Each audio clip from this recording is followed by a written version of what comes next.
All right, history buffs. I want to talk about, well, it's going to be 131 at this particular point. It's going to be Unit 7.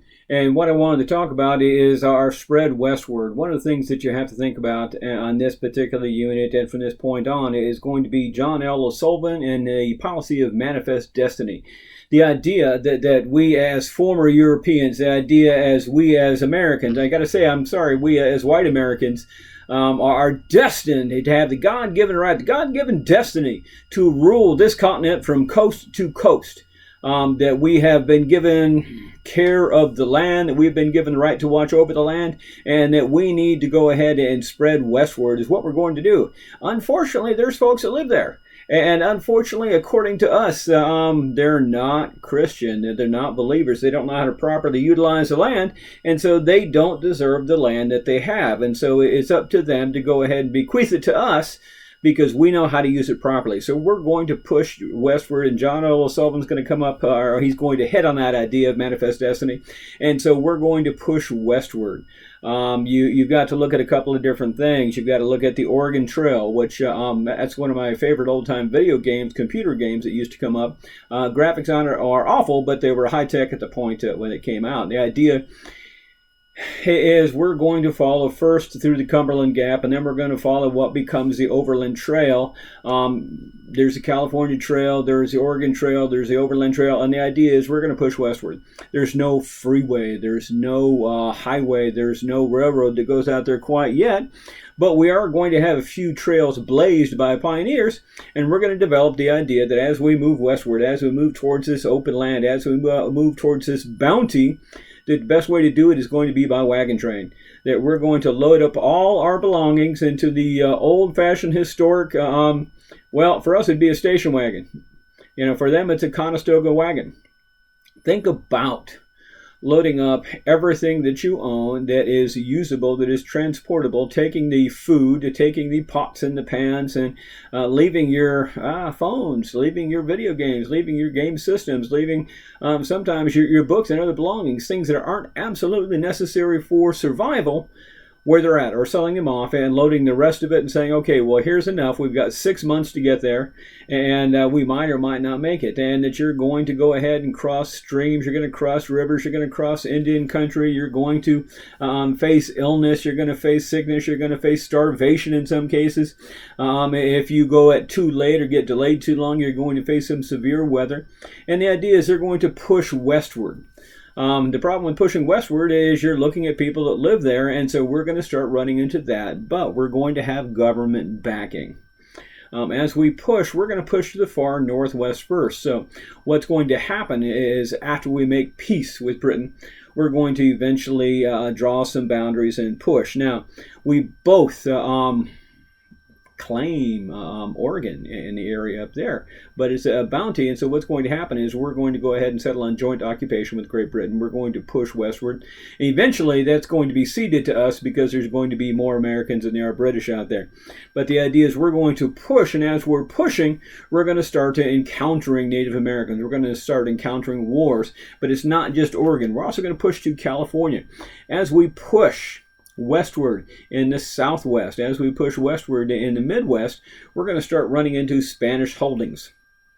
The Spanish are going to push into California. They're going to push into the Southwest. They've already done that years ago, but they're going to push more in because see the British moving in. They see the French having moved in. They see us coming, and so they're going to try to establish footholds. If you've ever heard of the California missions, well, this is where the California missions come into play because you're going to look at folks like Father Junipero Serra, who is going to establish the California mission system to try to push that Spanish and Catholic Church footprint up north. And the idea is to occupy and claim by and for Spain and eventually Mexico.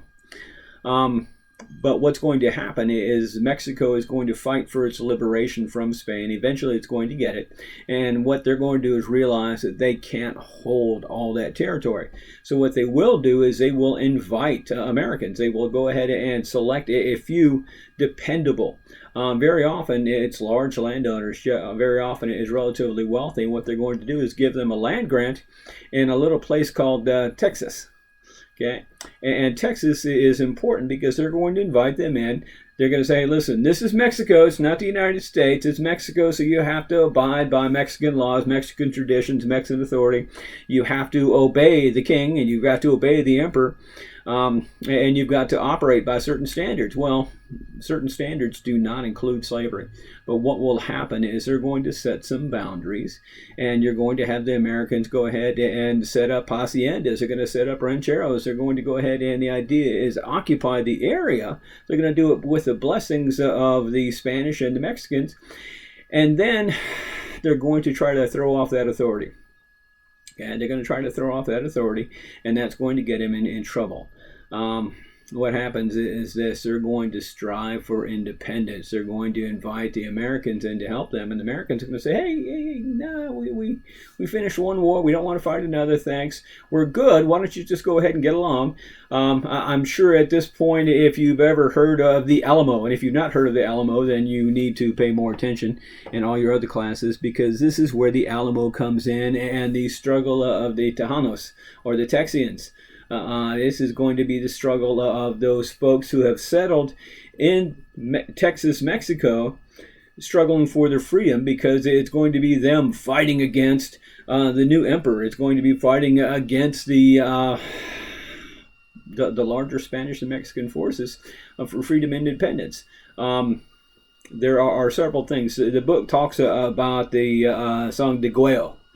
It talks about the Texas Revolution. It talks about being led by certain folks along the way. And what's really important is this.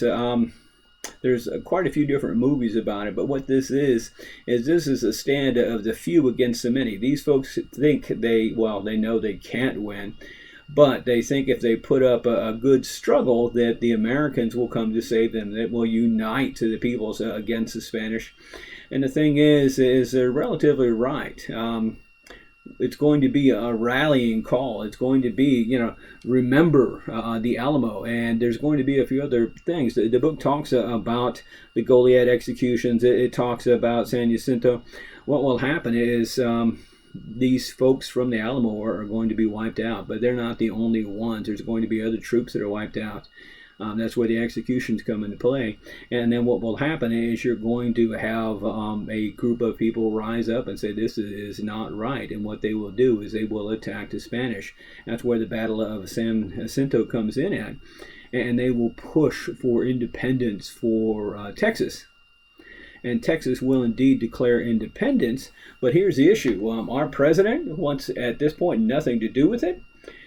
He doesn't want to annex them because he doesn't want to invite trouble between Spain, between Mexico. He doesn't want to invite problems. And so he's going to decline to annex them. At which point Texas will be Texas and say, you know what? Fine. We will do without you. And they're going to go ahead and declare the Republic of Texas. They're going to go ahead and create their own nation. They're going to go ahead and create their own flag. And they're going to take and try to push for their own independence and to manage that. They do for a short while. It's relatively, relatively successful, except they're going to find out that they need more trade. They need more income, that they need to be more of an even standing. And so what will happen is this will lead into what becomes the Mexican-American War, and it will lead into the United States going ahead and annexing Texas itself. But before we do that, we got to talk a little bit about California and the Bear Flag Rebellion. We got to talk about a couple other things, and then we'll get into what's happening there. Thank you.